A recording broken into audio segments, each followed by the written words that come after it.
Tuluyan na! Sir Gavin at Ma'am Elma tinuldukan ang 7 taong relasyon. Hello mga kachika! Isang balitang ikinalungkot ng maraming netizens ang kumalat kamakailan matapos opisyal na kumpirmahin ng content creator na si Sir Gavin Kapinpin. Nahiwalay na sila ng kanyang longtime partner na si Ma'am Elma o Elma Asagra. Matapos ang 7 taon ng pagsasama, nagdesisyon ang dalawa na tapusin ang kanilang relasyon. Ang balitang ito ay agad na naging usap-usapan online, lalo na sa mga matagal nang sumusubaybay sa kanilang journey bilang content creators. Sa kanyang inilabas na pahayag sa social media, sinabi ni Sir Gavin na hindi naging madali ang kanilang naging desisyon. Ayon sa kanya, pareho nilang sinubukang ayusin ang kanilang relasyon. Dumaan sila sa maraming pag-uusap at nagbigay ng pagkakataon upang maisalba ang kanilang pagsasama. Ngunit sa kabila ng lahat ng kanilang pagsisikap, napagtanto nilang mas makabubuti ang maghiwalay. Nilinaw rin niya na ang kanilang paghihiwalay ay isang mutual decision, isang desisyong napagkasunduan nilang dalawa ng may respeto sa isa't isa. Isa sa mga pinakatinatak ng kanyang pahayag ay ang pag-amin na hindi lahat ng nakikita ng publiko sa social media ay sumasalamin sa tunay na nangyayari sa likod ng kamera. Matatandaang nitong buwan lamang nang ma-ospital si Sir Gavin, lumabas na rin ang mga espekulasyon online na hiwalay na umano sila ni Ma'am Elma.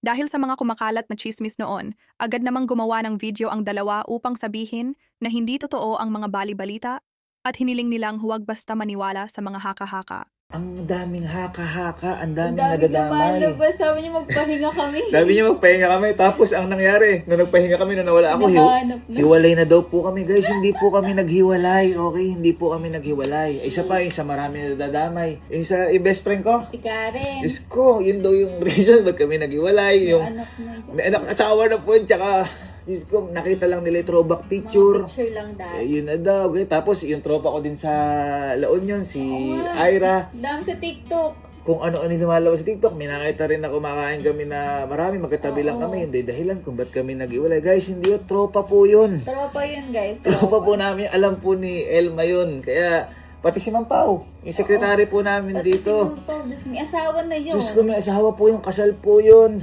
Yung asawa po ng kaibigan po namin. Yes. Nalilink sa akin, minsan nalilink kay Kelsey, hindi lang naman sa akin, kay Kenneth, kay Bernel. Diyos ko guys, Hindi rin nagtagal ay bumuhos ang reaksyon ng kanilang mga taga-suporta. Marami ang nagsabing nalungkot sila dahil isa sina Sir Gavin at Ma'am Elma sa mga content creator couples na kanilang hinahangaan. May ilan namang nagsabing bagamat masakit ang kanilang paghihiwalay, mas mabuti na rin ang isang desisyong ginawa ng may respeto kaysa ipagpatuloy ang isang relasyon na hindi na nagbibigay ng kapayapaan sa magkabilang panig. Ngayon na opisyal na nilang kinumpirma ang kanilang paghihiwalay, marami sa mga netizens ang muling binalikan ang pangyayaring iyon. May ilan ang nagsabing napaisip sila kung ang mga unang ulat noon ay maaaring may pinaghugutan, habang ang iba naman ay naniniwalang posible ring nagbago ang sitwasyon ng kanilang relasyon pagkatapos ng panahong iyon.